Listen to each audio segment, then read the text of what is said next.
উঠো তাড়াতাড়ি, আরে উঠো না, দেখো কি হইছে, দেখো না আমি প্রেগনেন্ট। তুমি কি? হ্যাঁ আমি প্রেগনেন্ট, এই যে দেখো। এখনই আমাদের বিয়ের কথা বাসায় জানাইতে হবে।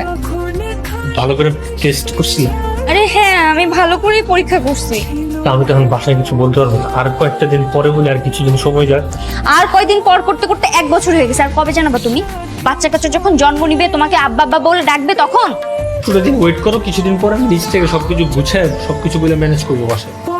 তুমি এখনই বলবা, কল দিয়ে বলবা যে একটা খুশির সংবাদ আছে। কোনটারে তোমার খুশির সংবাদ মনে হইতেছে? বিয়ে করে ফেলছে এইটারে, নাকি কাউরে না জেনে বিয়ে করার পরে বাচ্চা কাচ্চা হয়ে যেতেছে এইটা? খুশির সংবাদ কোনটা মনে হইতেছে তোমার?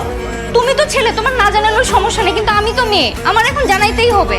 আমি এখন বাসায় ফোন দিচ্ছি, মাকে জানাবো। আমি যেভাবে বলবো ঠিক সেভাবে দেখে দেখে শিখবা, তারপর জানাবা। হ্যালো মা, আমি না তোমাকে একটা খবর জানানোর জন্য ফোন দিয়েছি। তুমি যদি দাঁড়িয়ে থাকো তাহলে